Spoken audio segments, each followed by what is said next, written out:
close your eyes, take a deep breath, and let your day begin to melt away. Imagine you are standing on a quiet hillside in Portugal, the air scented with wild thyme and olive trees. Tonight, I'll guide you through a story that has been told for more than a century, a story of light, hope, and gentle mystery, the miracle of Fatima. As you listen, feel free to let your mind drift. This is your time to unwind. If you'd like to experience more calming journeys like this, you're always welcome to return here, night, to let these sacred tales cradle you to sleep. It is the spring of 1917. The world beyond Portugal is caught in the turmoil of war guns echoing across Europe. Borders shifting like restless tides. But in the small, sunlit village of Fatima, life moves at a slower rhythm. Picture cobblestone paths winding between whitewashed cottages with terracotta roofs. Olive trees stand like ancient sentinels, their silver-green leaves shimmering in the breeze. Chickens scratch the earth, and a distant church bell marks the passing hours with gentle chimes. The hills of Cova da Iria roll like green waves under the sky, and at sunset, the whole valley glows in gold and rose. Here, 3 children tend their sheep. Lucia dos Santos, a thoughtful 10-year-old with curious eyes. Francisco Marto, her gentle, quiet cousin who carries a small wooden flute. And his little sister, Jacinta, bright and playful, her laughter like birdsong. They are simple children, their days filled with prayers, games, and the soft bleating of their flock. They don't know that the world is about to step into their meadow and never be the same. Imagine the cool grass beneath your fingers, the way the afternoon sun warms your face. The sky is a vast, endless blue. The only sound is the wind sighing through olive branches. Let yourself rest in that quiet place for a moment. It is a Sunday. The children have led their sheep to Cova da Iria. They play a simple game of building little stone walls.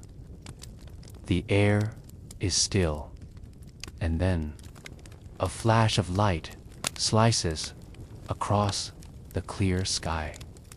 At first, they think it's lightning strange, since there are no clouds. They gather their sheep, preparing to hurry home. But then comes a second flash. When they look up, they see her, a lady clothed in white, brighter than sunlight, standing upon a small holm oak tree. A soft radiance surrounds her, not harsh, but warm and serene like moonlight reflected on calm water. She speaks, her voice gentle as a lullaby carried by the wind. Do not be afraid. I will not harm you. I come from heaven. Lucia, trembling but brave, asks what the lady wants, and the lady replies that she has come to ask for prayer for the rosary to be said daily, for peace and for the end of the terrible war. She promises to return on the 13th of the coming months. Visualize the scene, the children's wide eyes, the sunlight bending around a presence not of this world, and the scent of earth after rain. You might feel your own worries begin to fade, as though the lady's words of peace are reaching across time to you. News begins to ripple through Fatima. Some believe, some doubt. The hills become places of quiet anticipation. Each month, on the 13th day, people begin to gather: peasants, travelers, the curious, and the devout. They bring their hopes, their fears, their silent prayers. The Lady appears again in June, July, August, and September each time, urging penance, prayer, and conversion. She speaks of a world in need of peace and faith, of hearts turned back to God. Francisco, ever quiet, seems to see more than he can say. Jacinta's heart is moved deeply. She whispers to her friends that she wishes she could comfort the suffering Jesus.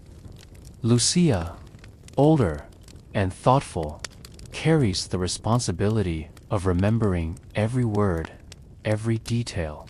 Imagine walking among the gathered crowd on a crisp morning. You hear the low murmur of the rosary being prayed, the rustle of skirts, the shifting of feet on dry grass. The air hums with expectation, and the sky seems a little wider than usual. The sky is gray, heavy with rain. Mud clings to the boots of tens of thousands who have come braving the storm. Some mock, some doubt. Others clutch their rosaries with white-knuckled faith. Then, around noon, the rain stops. A strange brightness pierces the clouds. The sun appears, yet it does not burn. Instead, it spins like a living wheel of fire. It dances across the sky, sending rays of color that wash over the stunned crowd. Gasps turn to cries. Some say the sun seemed to plunge toward the earth. For 10 long minutes, the heavens perform their silent hymn. Then, as suddenly as it began, the sun resumes its place, and the crowd realizes their soaked clothes are now dry. Picture the sky swirling with gold and rose, the awe on thousands of faces, the hush that falls when the world seems to breathe again. Even the doubters are silent. Something holy has brushed against the ordinary world. As you drift toward sleep, hold onto this image. A quiet village, 3 humble children, and a light brighter than any darkness. Fatima's message is not one of fear, but of peace and invitation to trust, to hope, and to believe in miracles. The fields of Cova da Iria are quiet again, but something has changed. The muddy ground where thousands once stood now feels sacred. The villagers speak in hushed voices about what they saw. Travelers return to their homes, carrying whispers of a spinning sun. In Lisbon, Porto, and beyond, newspapers cautiously report the event. Skeptics raise their eyebrows. Believers clasp their hands in prayer.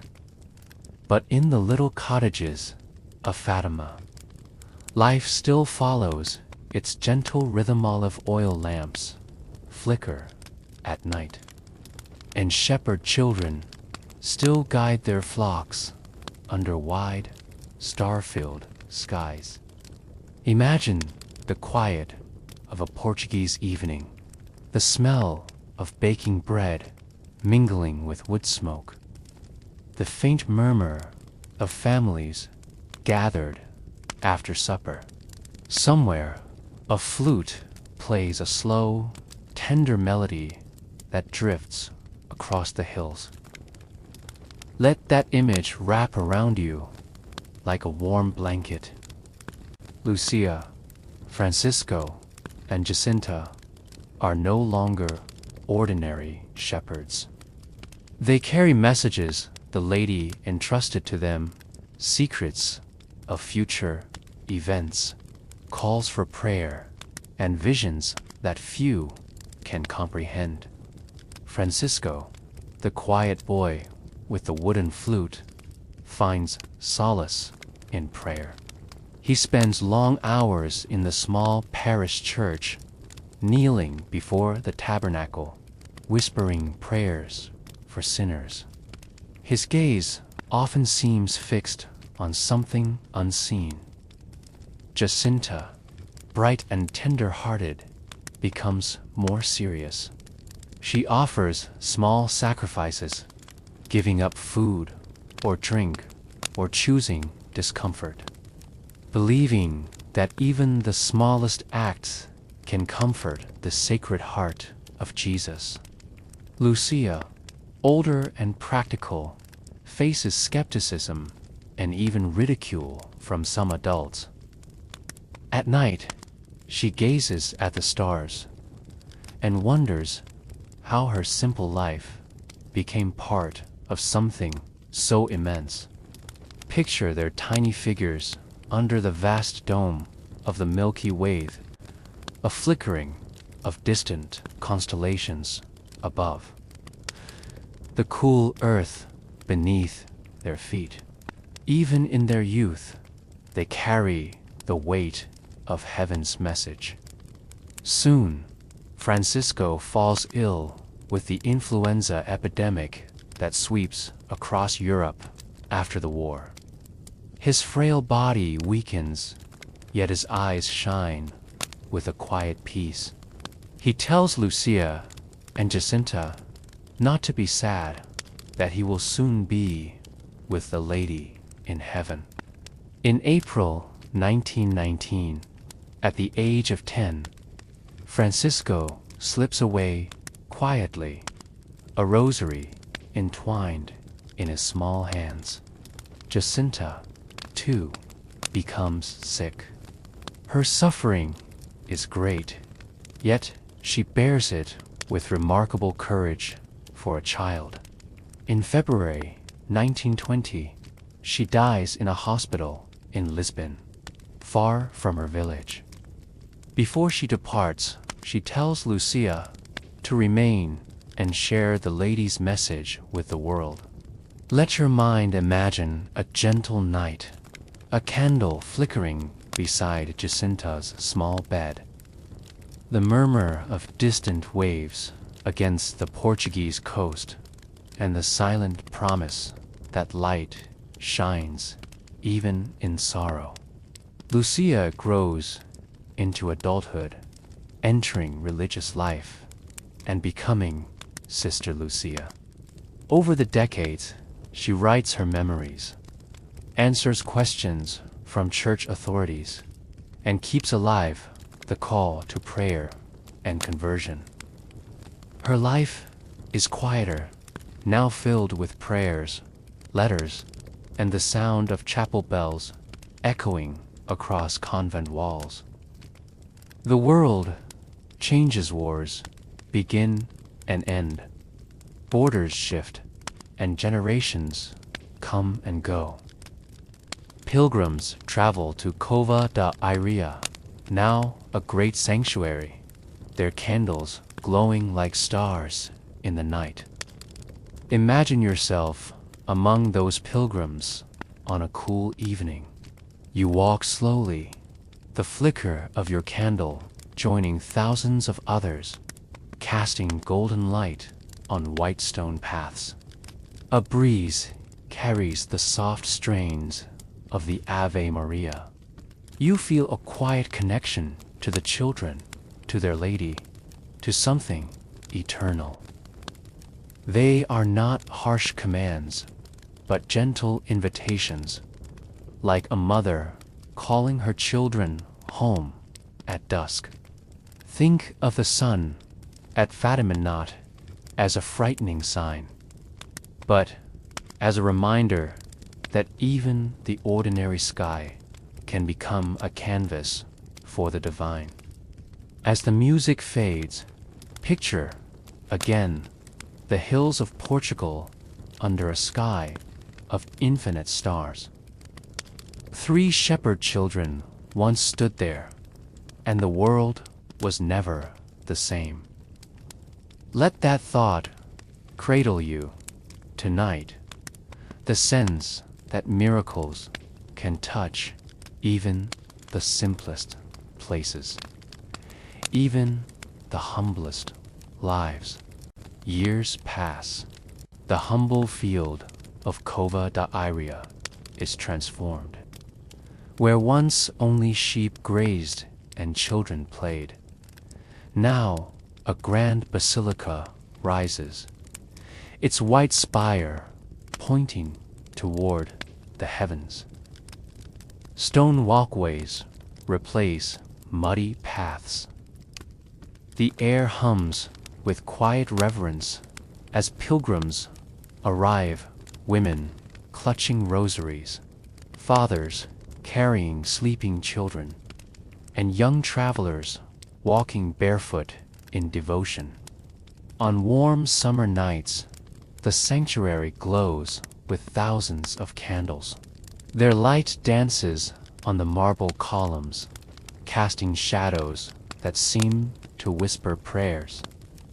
The fragrance of beeswax and fresh flowers mingles with the salty air from the Atlantic coast.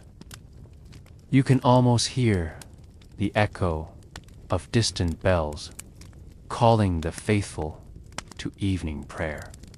Imagine yourself among the pilgrims, your footsteps soft on ancient stones, the murmured prayers around you like a lullaby.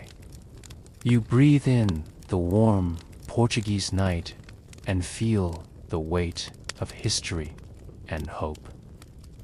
The message of Fatima reaches the highest corners of the church. Popes through the decades speak of its importance. They dedicate the world to the Immaculate Heart of Mary. Pilgrims witness processions where clergy in flowing white robes carry statues of Our Lady through seas of flickering candles. Think of a clear autumn night, the sky painted indigo, the basilica gleaming like a pearl, and the melody of the Ave Maria rising like incense into the stars. The world, fractured by wars and uncertainty, finds in Fatima a quiet source of peace.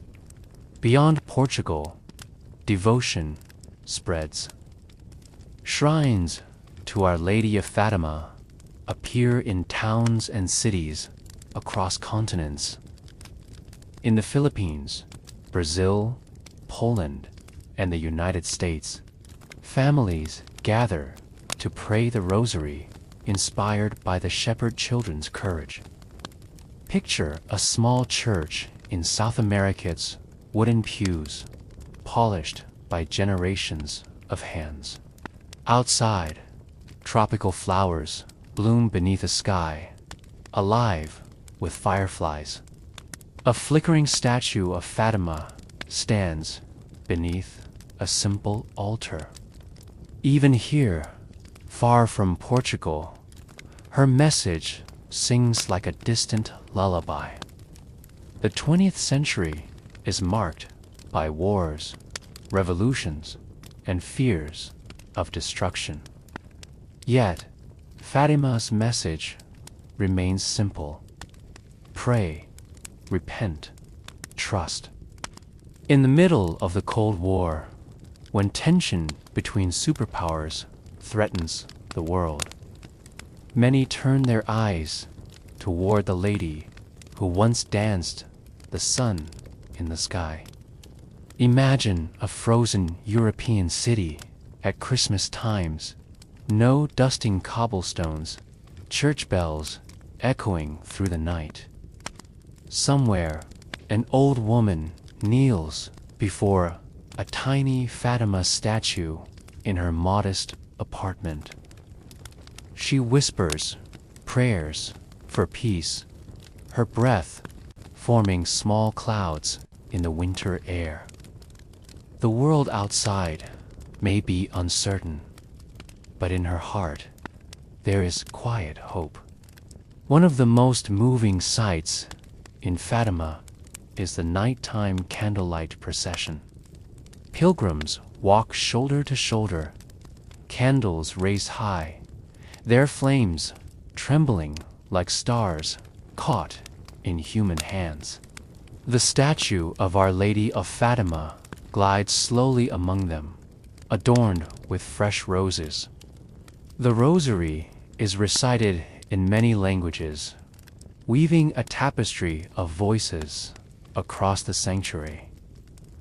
Close your eyes and imagine the sound. Hundreds of voices murmuring the same words, the soft crackle of candle flames, and a gentle night breeze brushing your face. It feels timeless, as if heaven leans close, listening. Now, let the noise of the world fade. Picture yourself alone beneath a starlit Portuguese sky. The basilica in the distance, its white stones glowing faintly in the moonlight. The grass beneath you is cool and fragrant. Perhaps you hold a small candle, or maybe just your folded hands. You think of your own life, the worries, the joys, the questions that linger. The story of Fatima is not only about miracles witnessed long ago. It's a reminder that even in the ordinary fields, children and sunlight, the extraordinary can break through. Let the gentle night embrace you. Hear the faint echo of the children's laughter carried by the wind. The distant hoot of an owl, the subtle rustle of olive trees. In today's world, the roads to Fatima are alive with travelers. Some arrive on buses winding through the green hills of Portugal. Others walk for days, their footsteps steady on dusty paths lined with olive groves. Along the way, wildflowers bow in the breeze, and distant church bells echo across valleys. Imagine the sun dipping low as a group of pilgrims approaches the sanctuary. The basilica's white facade glows pink and gold in the fading light. The plaza stretches out before them, wide and welcoming like open arms. The sound of footsteps on stone mingles with birds returning to their nests. As night falls, thousands of tiny flames bloom candles raised high, flickering against the dark. The pilgrims sing softly, Ave, Avenue, Avenue, Maria. The melody floats upward, tender and unwavering, like a prayer carried on the wind. In 2017, on the centennial of the apparitions, Pope Francis traveled to Fatima. Before a vast crowd, he canonized two of the shepherd children, Francisco and Jacinta Mardo. Their images once of simple, barefoot children now adorned the grand basilica as saints of the church. Picture the moment, sunlight filtering through drifting clouds. The basilica bells pealing joyfully, and thousands of pilgrims waving white handkerchiefs like a field of lilies. The Holy Father's voice carries over the plaza, declaring the little shepherd saints for the whole world to see. Even in heaven, one can imagine Francisco and Jacinta smiling shyly, their hands clasped in prayer. The world still faces storms, conflict, doubt, division. Yet, Fatima's message echoes across generations. Pray for peace. Trust in God's mercy and believe that even the smallest hearts can change the world. Now, let your mind wander. Picture a quiet chapel somewhere far from Portugal. A single statue of Our Lady of Fatima stands bathed in candlelight. Outside, the night is cool and still. Inside, the air is warm and fragrant with roses. A lone visitor kneels, whispering prayers for loved ones, for strangers, for peace. As you listen, you might feel a sense of calm wrap around you like a soft blanket on a winter-esque night. The olive trees of Portugal sway gently in your imagination. The golden sun dances once again on the horizon, just as it did in 1917. Perhaps you carry your own worries, tonight things unspoken, burdens unseen. The story of Fatima reminds you that even in quiet, hidden places, grace can break through. Take a deep breath and let go. The flickering candlelight, the distant bells, and the gentle voice of this story are here to guide you toward rest. Before we drift off completely, let's pause for a final moment. May the peace of Fatima, the peace of a sunlit field, of children's laughter, and of a mother's tender caress upon your heart tonight. And may the message of hope carried from Portugal to the world shine gently in your dreams.